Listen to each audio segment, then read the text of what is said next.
Hey fans, welcome back to Unbiased News. News for you, where we'll give you the facts and it's your job to make your opinions. Alright, today we're looking back on this past week and hot topics. Feel free to jump to wherever you want to go with the timestamps in the description box below. Let's get right into it.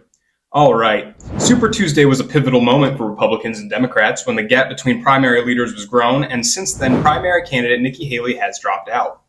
The results were as follows. The Republicans had 865 delegates across 15 states and territories that voted on Super Tuesday. For Republicans, Trump ran away with 793 delegates, where Nikki Haley took 51 total delegates. Nikki won delegates from 6 states and won Vermont as her first state victory. Former President Trump won the rest of the states on Super Tuesday, and Nikki Haley dropped out on Wednesdays. These stats are from Politico. Also, I didn't have it written here, but President Biden ran pretty much uncontested. There's not really a lot to say there. So obviously, President Biden won the Democratic primary, at least as far as Super Tuesday is concerned. Garrison Brown, son of Sister Wives star Kyrsten Brown, passed away Tuesday. Sister Wives is a show following the star Cody Brown and his polygamous relationship with his 4 wives. He now only has 1. Garrison was the son of Kyrsten and Cody Brown. He passed away at the age of 25 on Tuesday from what the police call an apparent suicide, and the death was from a gunshot wound. We extend our condolences to his friends and family.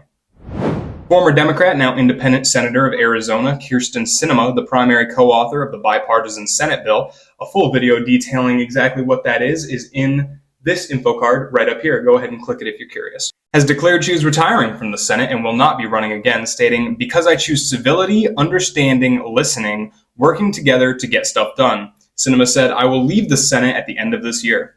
Her exit from Senate has caused some concern in Congress towards the future of filibusters, as Kyrsten Sinema and Senator Joe Manchin of South Carolina, 2 strong advocates of the filibuster, are exiting at the end of the year. Instagram, Facebook, and almost all major media networks experienced mass outages on Tuesday, according to downdetector.com. Users of Instagram and Facebook went to X, formerly Twitter, to speak about the issue, despite X having outages of its own, according to Down Detector. Users reported being locked out of their accounts for almost 2 hours Tuesday morning before Meta solved their issues. A U.S. cybersecurity and infrastructure security agency told reporters Tuesday that the agency was not aware of any specific election nexus nor any specific malicious cyber activity nexus to the outage. Nobody has yet spoken out about the supposed issues other major sites were having at the same time, according to Down Detector. It is unclear whether these are false reports or did not affect people enough to make news. California is holding their state primary for Senate and are still waiting for an official counting, which is regular for California. The unofficial results are as follows. The leaders in the race are Democrat Adam B. Schiff at 32.5% of votes and Republican Steve Garvey at 32.1% of votes. Other candidates are Democrats Katie Porter at 14.6% and Democrat Barbara Lee at 8.6%. President Biden announced to reporters on Friday that he will sign the proposed TikTok ban if it passes through the House of Congress. The bill would force ByteDance, the parent company of TikTok, to sever ties with the Chinese government within 6 months, at risk of having the app banned in the U.S. due to possible security leaks. The legislation passed through the U.S. House Energy and Commerce Committee unanimously on Thursday, waiting for a full vote in the House. Biden's quote is simply, "If they pass it, I'll sign it." WhiteHouse.gov stated, "The vice president will kick off her nationwide tour to fight back against extremist attacks with an event in Wisconsin on January 22nd, the 51st anniversary of Roe v. Wade."